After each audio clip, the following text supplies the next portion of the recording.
Welcome to the Real Film Nerds Podcast.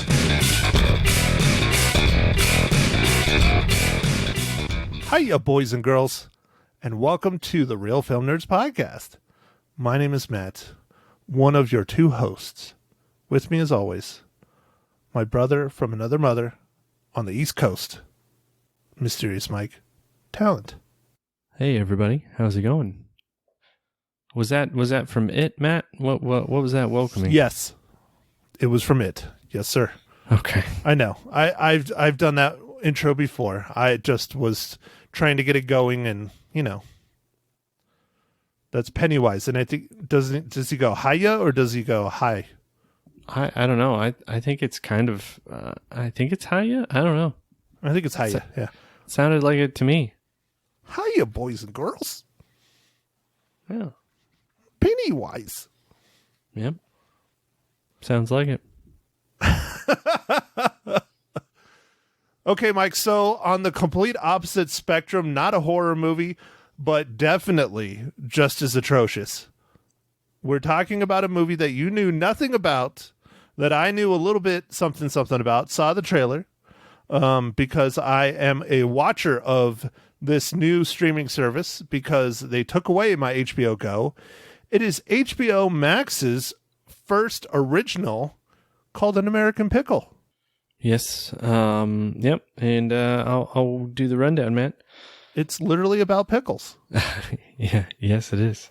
So, Mike, go ahead, do it. Since you already started, Mike, give us the rundown for this incredible film. All right. So this is directed by Brandon Trost, written by Simon Rich, starring Seth Rogen, Sarah Snook, Molly Everson. And this literally is about a pickle. An immigrant worker in a pickle factory is accidentally preserved for 100 years and wakes up in modern-day Brooklyn. Well, Mike, I'm going to start off this one. Normally I ask you, but I don't care. I'm going to start off this one. I thought okay. this was going to be a Heated. lot funnier. It was not. Yeah, Matt, I know nothing about this, like you said, so I just watched it. I went in, I was like, I'm not even going to watch a trailer. I'm just going to watch it. And, Seth Rogen, I don't know if he's been having issues or he's just like, screw it. This sounds like a fun idea or what. But this was not... It had funny moments, but for the most part, this movie's very mean and very dark, and I'd put it in the scale of a dark comedy. It's pretty messed up. And you think it's going to be funny because the premise is a dude is literally pickled in a vat of pickles for 100 years. Perfectly preserved. So you think, oh, this is going to be great. It's going to be hilarious. No, it's dark. It's mean. It's cruel. Yeah, it was dark at times. It had a feel to me of some of Adam Sandler's goofy movies.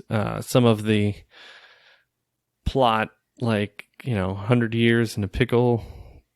I don't know, whatever, a pickle jar, not a jar, a pickle container. I'm going with vat. Vat, yes. Oh, that's good. Yeah, that's good. Because an entire person fell in it with a whole bunch of pickles. Yeah, and salt. All because the rats were chasing him. Spoilers, my God. Yeah, well, it's okay. I don't think many people should watch this, so we're gonna spoil it. All right. Yeah, I don't know. For a first try for HBO Max, this was a little bit of a disappointment. HBO Max is super confusing on what the difference between HBO Max and HBO Go is. I guess HBO Max has more content. Well, the difference is that HBO Go doesn't exist anymore and HBO Max does. Right. HBO Now is where it gets really confusing because HBO Now was just HBO, much like HBO Go was, but you paid a fee for HBO Now. And they got rid of HBO Go, so they still have HBO Now, and they have HBO Max, but I don't know. I'm confused. Yeah, and do we really need another streaming service, Mike? No, we don't. And I think if you have HBO now, you get access to HBO Go Max. And then if you have cable subscription to HBO, you also get access to HBO Max. That's how mine is. It's confusing. I have HBO on my AT&T Now TV, DirecTV Now, whatever the hell it is. I pay way too much for it, but I'm kind of glad I have it now because of I can watch my Diamondbacks, and they are stinking it up. Except for last night, they did quite well against the Rockies, which was great. But oh yeah, you do the sports ball.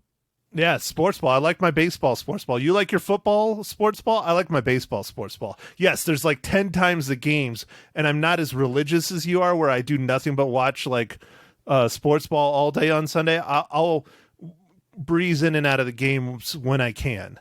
You know, life comes first. I'm sorry.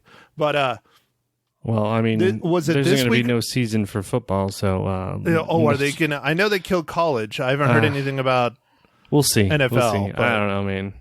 I'm skeptical. So I got one here. Peacock, another streaming service, just came out last week, and I was trying, but it's free with ads. I still can't install it on my Roku, much like HBO Now. And the only reason I wanted to install it for anything was to watch some TV shows, and it's just like, these freaking streaming services are getting out of control. There are so many of them. Yes, we have had this conversation before. I should stop it right now. I'm just ranting and saying, Jesus, the whole point of the online viewing stuff was to make shit cheaper, and now it is more expensive than cable ever was. And it's super confusing. Like, they really did a good job of screwing it up. Yeah. Oh, they screwed it up bad. Real bad. Netflix, thank you. I will keep subscribing to you forever because you do it right. Yes, and Hulu. Netflix is Hulu's awesome. okay. Netflix I love for the no ads, and their original content is just really starting to kick butt. I don't know. It's been kicking butt.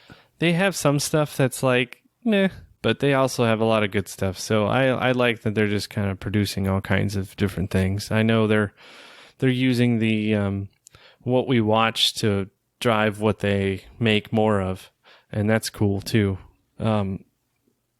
So, I mean, I guess the old traditional way of doing TV was somewhat like that, but I feel like the numbers, they have so much better metrics on from like Netflix, who can record how much you watch it, how quick you watch it, all kinds of things. So, to get back on track, American Pickle, the whole point of that rant that Mike and I just went on is that American Pickle, an original, the reason why they do the originals, much like Netflix, is to get subscribers.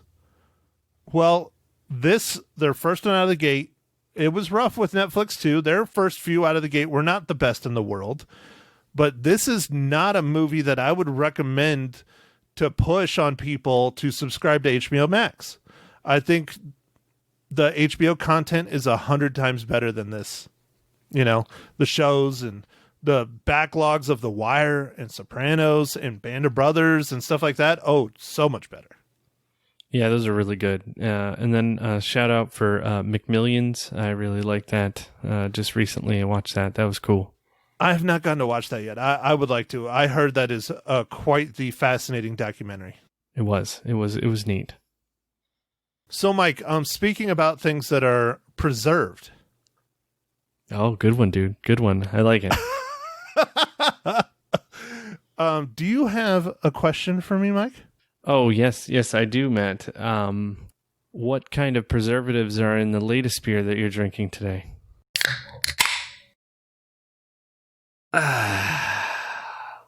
Well, Mike, thank you for asking.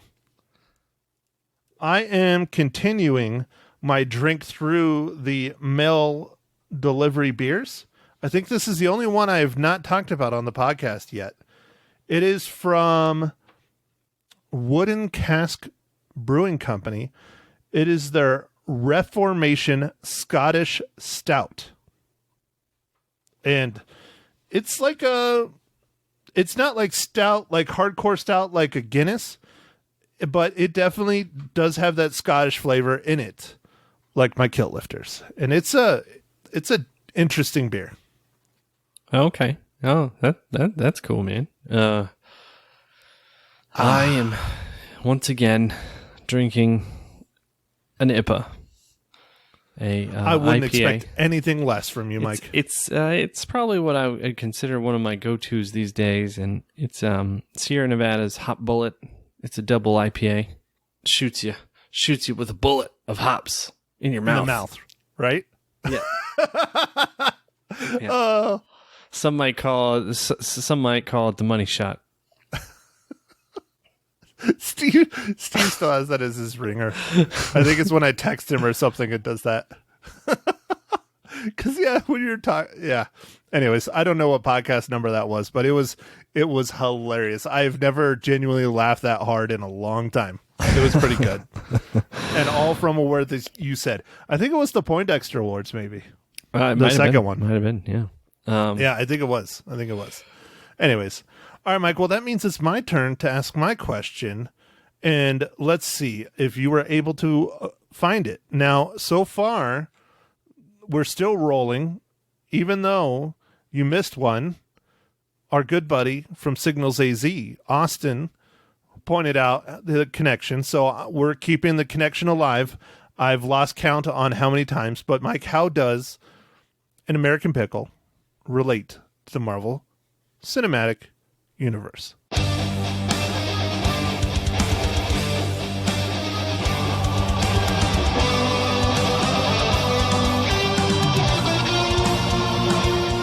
All right, Matt. Thanks for asking. This one wasn't too hard. I was a little worried about it because it has a very little bit of cast. It's mostly just Seth Rogen. But I did find that the composer in this movie, Michael Giacchino, was also the composer for Spider-Man: Far From Home. So, well done, sir. Yeah, well done. Okay, so for those of you new to the Real Film Nerds podcast, this is where we legitimately spoil the movie. We've had some spoilers here in the beginning of this, such as being chased into a vat of brine by rats. Whoa, I didn't say all that. Okay, fine. Close enough. But let's roll with it, Mike. I'll go ahead. I'm going to throw to you since I took precedence earlier. Mike, spoil An American Pickle, or let's talk about the parts that you would like to spoil or that should be spoiled. So this movie kind of has a goofy kind of origin or beginning, kind of a make-believe situation, and that reminded me of the Adam Sandler type movies, like a Zohan movie, or even like let's see, I'm trying to think of some other fantastical. Was it Little Nicky? Some of those just like kind of ridiculous movies. Yeah, that was fun. But anyway, but this movie does have some dark stuff, and the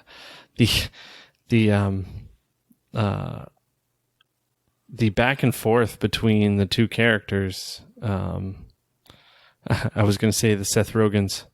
The Seth Rogens, yeah. Is brutal at times. Man, like it's dude, it's downright cruel, man. Yeah. I like Herschel as his character. I think he's a fine, like simple guy. But man, some of his beliefs from his time period are harsh. Oh yeah, especially once he's introduced to Twitter and those beliefs are put out for the public to see. Oh jeez, the Twitter. She's like, "Are you sure you want me to send this?" Yes. Tweet this. Tweet. He was just a simple ditch digger. Just minding his own business, digging his ditches, and every single time he dug something, his shovel would break, which was kind of funny.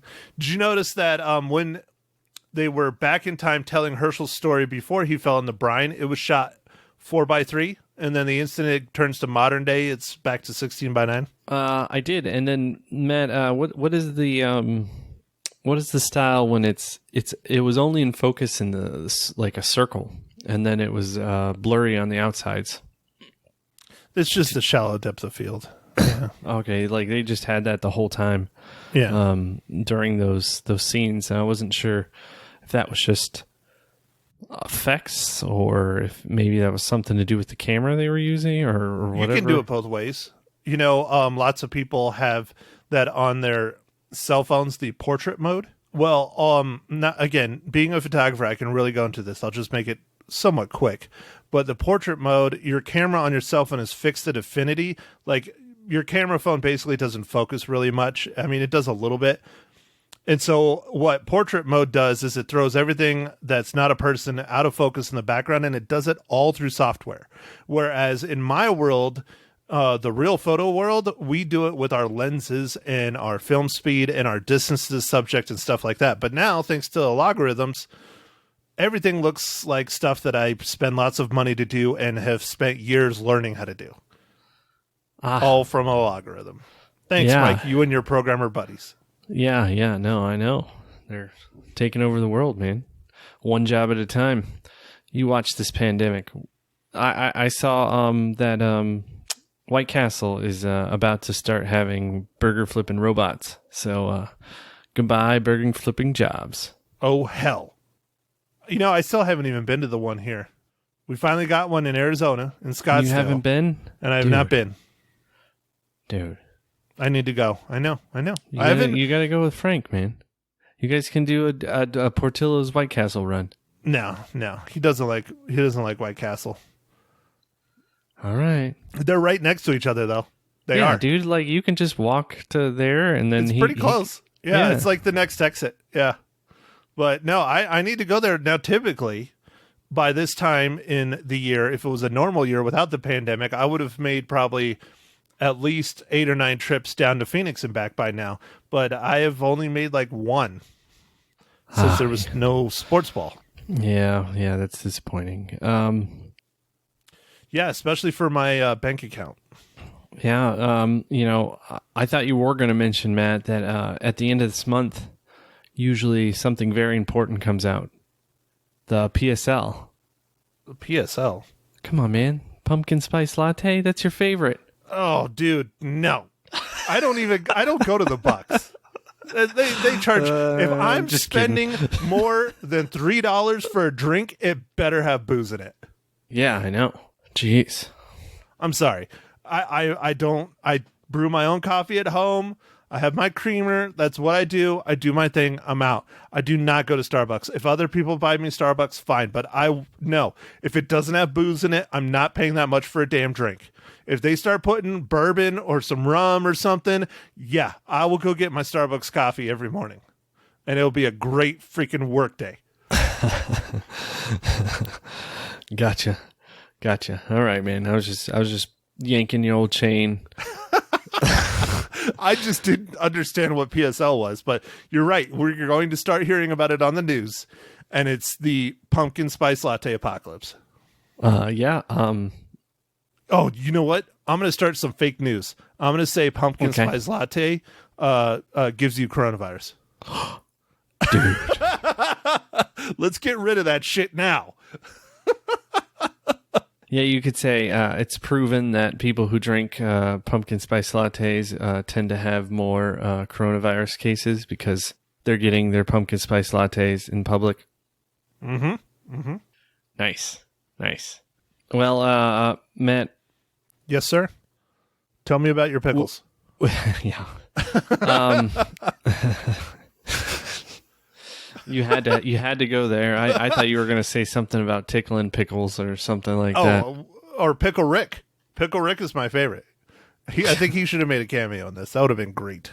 Matt, what did you think about Seth Rogen's character that was making the app, the computer app, and he just didn't want to release it because he didn't think it was perfect enough, and it was like 5 years or whatever in development? The real question is, what did you think of it? Because you're the developer here, Mike, not me. I'm just a slave to the man. I thought it was a little bit ridiculous to try and make an app for 5 years about some fairly niche market. If a food is ethical, I thought it was hilarious. That was a good part. That was a funny part. Some of that stuff, like the social commentary stuff in this movie, was pretty good. Yeah, I don't know. Yeah. I thought they were going to explain a little bit more about how his parents died, because that kept coming back and back as like a story point, but they really didn't go into it. No, they didn't. And that seemed like it got edited out or something. Like Maybe. It seemed like there was going to be more explanation, and then it stopped. I thought there would have been more of the family dynamic as well. And there was some, but not like a ton. Oh, man, what did you think of... I enjoyed the part with the Cossacks. Yeah.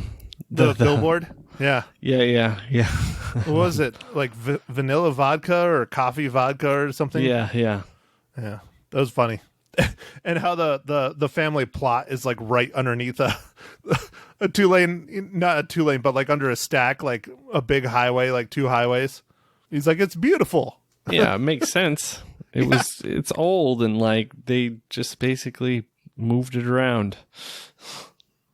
I liked some of that stuff, but yeah, this movie just was lacking. I wanted it to have more. Yeah, I wanted it to be funnier. I mean, you can have the mean parts in there, you can have them attacking each other, but you need to be equally funny. And I didn't get that. I did not get that from this film. There are parts that are really funny and hilarious, like, you know, when he first starts, when Herschel first starts selling his pickles, his trash pickles.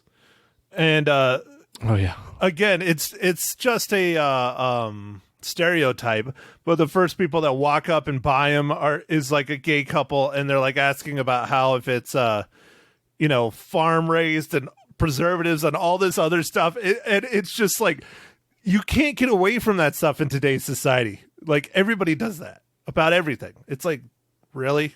Again, this was clearly shot and filmed and done before coronavirus, but yeah, it was funny, man. That was funny. The social commentary is pretty good. And then, of course, he's a food critic, and he blows up, you know?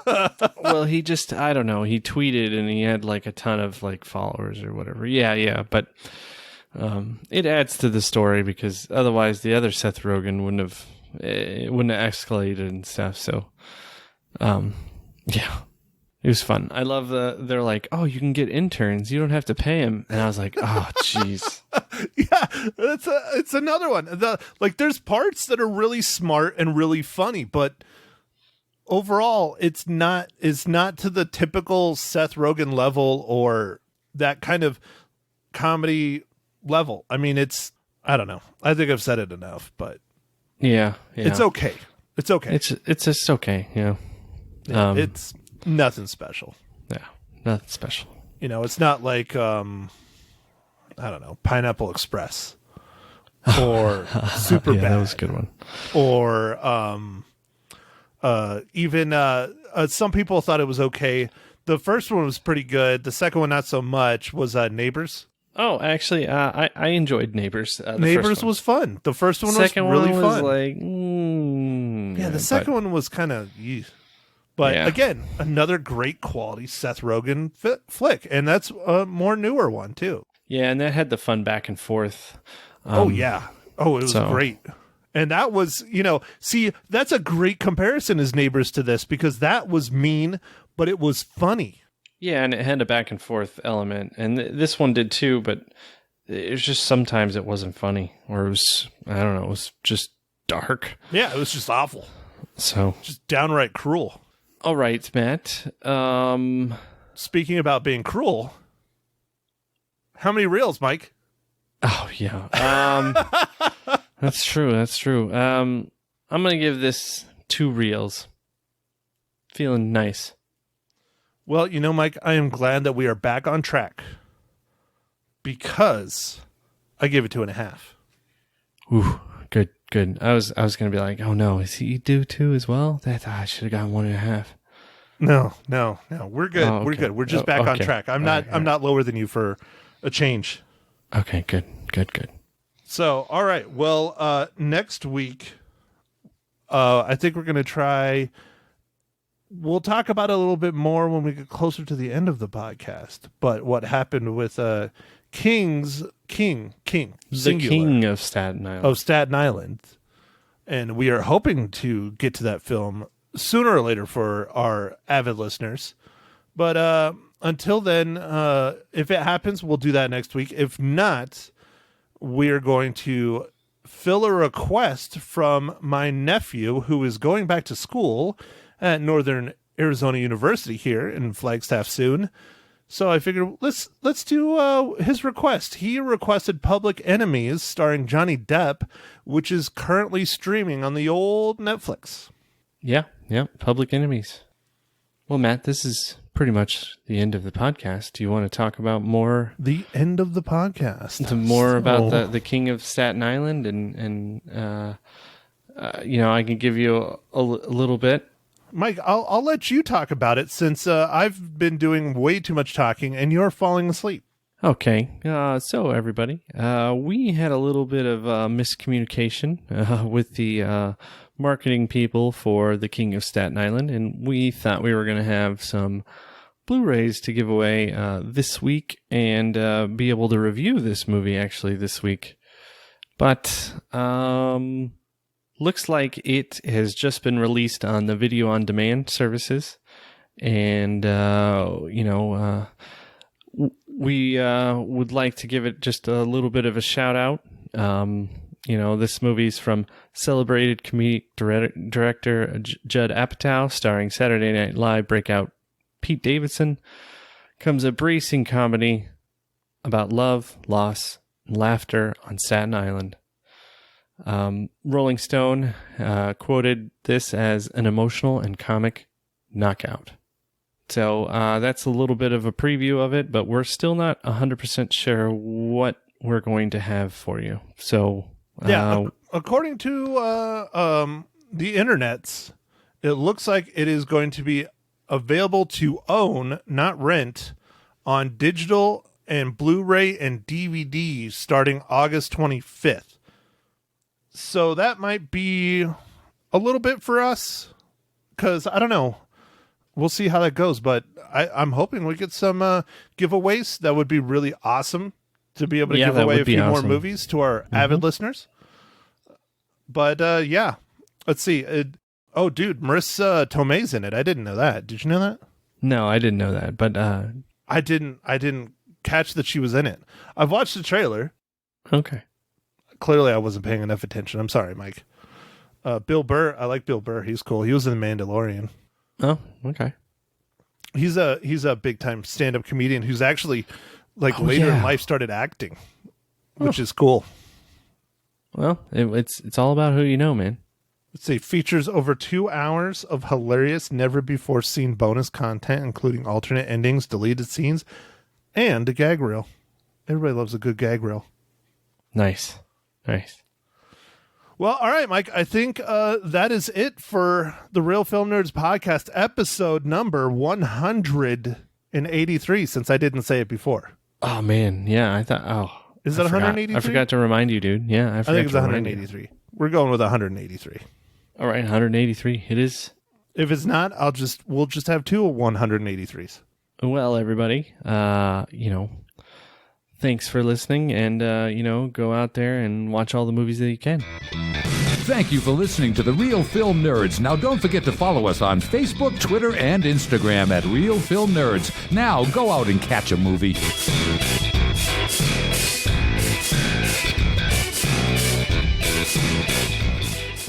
Good morning, Magic 99.1. Who's this? You don't know by now who this is? You really need to get caller ID. You would die if I told you that I am the only radio station in North America that does not have caller ID on my telephone.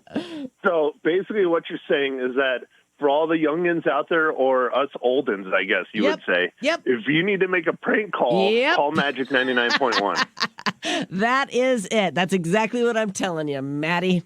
Perfect. I love it. How are you doing? I'm doing okay. How are you doing this morning, Lisa? I'm doing good. Feeling good. Happy to be alive, my friend. Well, good. Yeah. No head colds, no coughing, no sneezing, no nothing, right? I feel amazing. It's amazing how good you can feel when you know how bad it could be, right? That's true. I mean, I've had a lot of those philosophies in the past where, at least my life isn't like this. It's like this. Right. So, Absolutely. It puts things in perspective for us, for sure. So it does. I'm sure you watched a movie, or did you just watch hockey and baseball and basketball all weekend long? Oh, you know me, Lisa. I had to get a movie in, at least one. What'd you watch? Well, for some weird reason, everybody and their mom is coming out with a streaming service. Yes. So there is this new streaming service called HBO Max, which is confusing because it's HBO, but it's not HBO, but it is, but it isn't. Yeah. And they just released their very first original film done by Seth Rogen called An American Pickle. Okay. Yep. And how was it? It was a little strange. I'm sure you haven't heard of it. I have not heard of it, but the title kind of lends to the fact that it could be a little strange. Yeah, it's basically about an immigrant worker around 1919 is working in a pickle factory, slips and falls into a vat of brine and pickles, and is sealed inside the vat.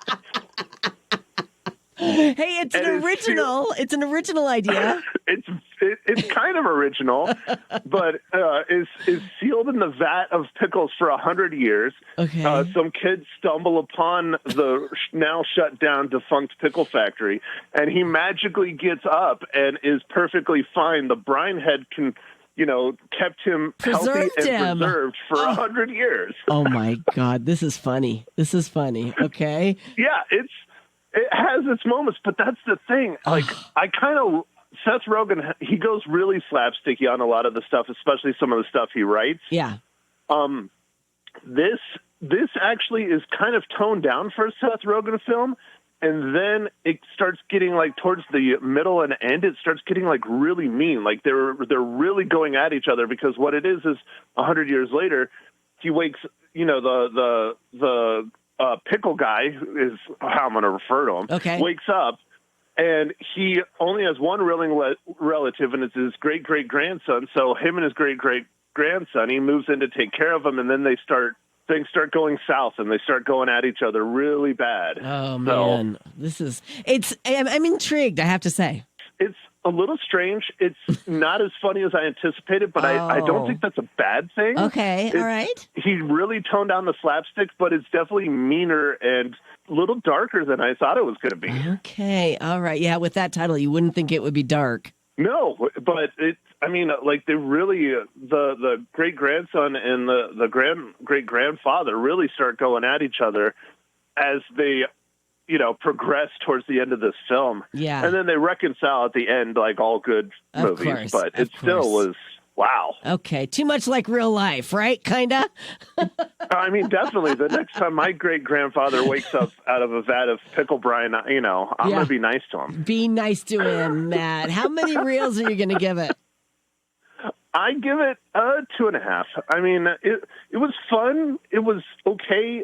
It's not a must-see. I don't know. If you don't have HBO Max, it's definitely not going to make you want to go get it. Okay, fair enough. So, one last little tidbit. If you don't have HBO Max, but you subscribe to a cable or satellite provider, you might be able to log in through your cable or satellite provider and watch this film and many other shows if you want. Oh, okay. So that's something to check out. That's a nice little hack tip there. Appreciate it. Yeah, a lot of people don't know that. So I'm just getting the word out because that's how I did it. Very good. Very good. You guys catch Matt's podcast. You can tell he's very entertaining. It's called The Real Film Nerds, and you can hear him here every Monday morning on what station, Maddie? On Magic 99.1, the only station with no caller ID.